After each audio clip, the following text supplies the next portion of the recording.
This is One on One.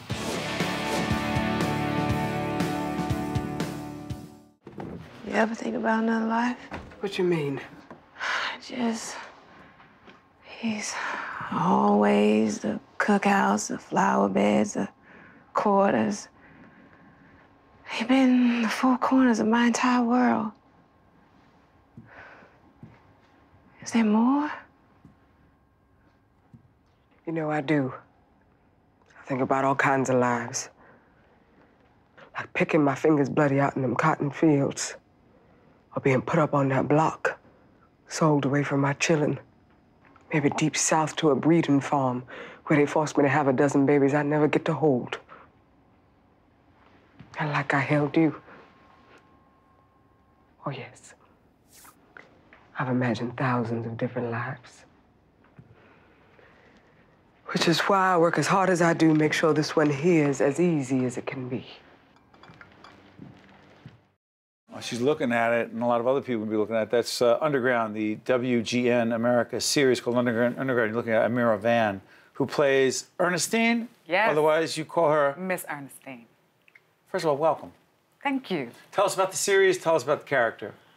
It's really exciting. It's about a group of enslaved Georgia slaves who make the daring escape north, 600 miles north to freedom, and all the people who are trying to keep them from reaching freedom, and all the people trying to aid in the abolitionists. And I play Miss Ernestine, who is the head house enslaved mother of three. Fiercely devoted mother. Fiercely devoted mother. Fiercely devoted. How old are these children? They vary in age.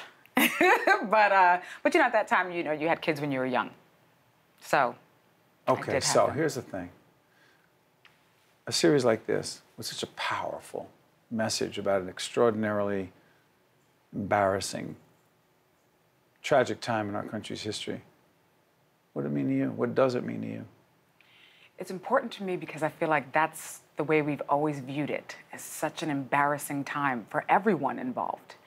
And since working on the show, I have come to realize that it's such a wonderful time too, because it is about the Exodus. It's our Exodus story. So there's a grand testimony in it, a testimony of overcoming struggle, a testimony of making those who are abolitionists, making those decisions on streetcars, you know, and saying, wow, what do we do? And I think today a lot of people they're asking themselves as they watch the show, would I have run? Would I have had the courage to run? Would I have had the courage to fight back? Would I have the courage as, you know, as someone, an abolition of that time, to be an abolitionist, to actually open up my home to enslave people? Describe that. What are we talking about? Well, an abolitionist. The abolitionists, you know, played by Jessica DeGao and Mark Lucas, they're in the North, and it's just fantastic. I love that scene. There's a scene when they're on a train, and you know, they're talking about the prospects of having a family and her having a, you know, getting pregnant and having a child, and you know, and he says, you know, what if just speaking isn't enough? What if we actually opened up our home? And she's frightened because of the rumors and the stories of people being attacked for opening up their homes. And so it's just, for me, it was like, that's the way revolutions are started, like in your home. It doesn't have to, you don't have to be on this grand scale. You know, everyone can be involved. And to me, that's terribly inspiring. But it takes incredible courage. But takes incredible bravery. Courage. Yeah, which a lot of people had at that time. So also to investigate that time period in a way that I feel like I remember, you know, in the history books, it was a small paragraph. You know, and about so, the abolitionists. Oh, about the whole period of slavery was a small paragraph. I remember growing up, and so, and you know, and then I was studying. You know, once I went on to college and grad school, it was about theater, and so even myself now, I'm doing so much more research about this time. I realized that my uncle told me that my father's family, are from Georgia. So this very well could have been, you know, a great-grandparent of mine.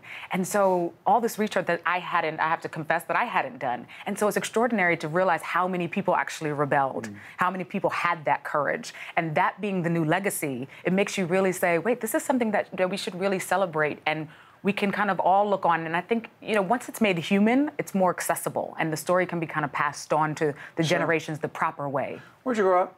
In Far Rockaway, Queens. I'm a beach baby. You went to college, you just told me, right here. Right here. At Fordham in Manhattan. Right there, Lincoln Center, that's right. Literally. Right, it's literally right there. You said your dorm was And I dormed, so I was a spoiled baby for 4 years.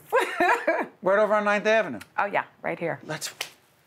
Yeah. So. And I loved it. It's a great school. It's a great school. My son graduated from there. Great place. Oh, good. Great place. Yes. So here's the thing.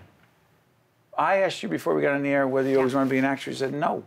No, I didn't. What did you want to be? You know, so Don't say an astronaut. Oh, that would have been good. That'd be great. Yeah. Or a composer. But what's the answer? Okay, what's the answer? I know, because I'll go all over the place. Called it an actress, the drama. No, you know, I was actually just an academic. And so that's all I knew. I hadn't been exposed to much until I got to high school. Yeah. And so before that, I just hadn't even thought or considered it a career or what I would do. I did sing a lot, and I went to a great camp. My mom drove a bus so I can go to this great camp, Coleman Country Day Camp. That's great. And it was a fantastic experience for me. So I used to sing there, but I was still kind of shy. I know my friends are like, really? I was, though. And then in high school, there were, you know, auditions and stuff, and I saw something for Tina Turner. At the time, I had very long hair, still just as thick. So I like ran down to just be silly with friends, and then of course you get cast in it. And so the only thing I knew how to do to prepare for anything was to study. And so I wound up doing which I realize now was dramaturgy. And so it was just kind of like research on the character and finding out about the history of like, oh, I realized, oh, wait, Angela Bassett played Tina Turner. Let me watch that movie a billion times. I love Angela Bassett. And so it was just, and I love that was my way in, because even today, that's my way in to anything I do. I love the storytelling of it. I love the background. I love anything that has some kind of relevance to today. Talk about the music, though. You mentioned music. You mentioned Tina Turner. You triggered something, the music. John Legend. Fantastic man. Involved in this series. Yeah. Underground. The music. Go ahead. The music is really, I mean, it just is like another driving force, because you have John Legend, but you also have John, I got to stop right there. He's amazing. He's, you know, I do have to say something about him. You know, from the beginning, he kind of came on board and was just as passionate as everyone else on board, and just said, okay, where can I help? He's just an amazing musician and an amazing man, you know. So I think all the people involved are such great human beings. So that kind of takes it to another level, because when we talk about the show, it just kind of goes always into a place of empowerment and uplifting, and everyone kind of is really, that means something in everyone's specific way to them, to their story, you know. And I think that adds another layer of richness to the storytelling, is the character of the people, which is great. But then you also have, so it's Raphael Saadiq and Laura Karpman are also our composers. And, you know, Laura Karpman is Emmy Award winner, nominated for like 11. Raphael Saadiq, I mean, I grew up listening to Raphael Saadiq. So we just are surrounded by really amazing artists. This is awesome. Mind if I tell everyone again? Please. It is called Underground. It is on the WGN America, series. And by the time, it just got renewed. Yes, we have a season 2. This is good stuff. I mean. So more books to read.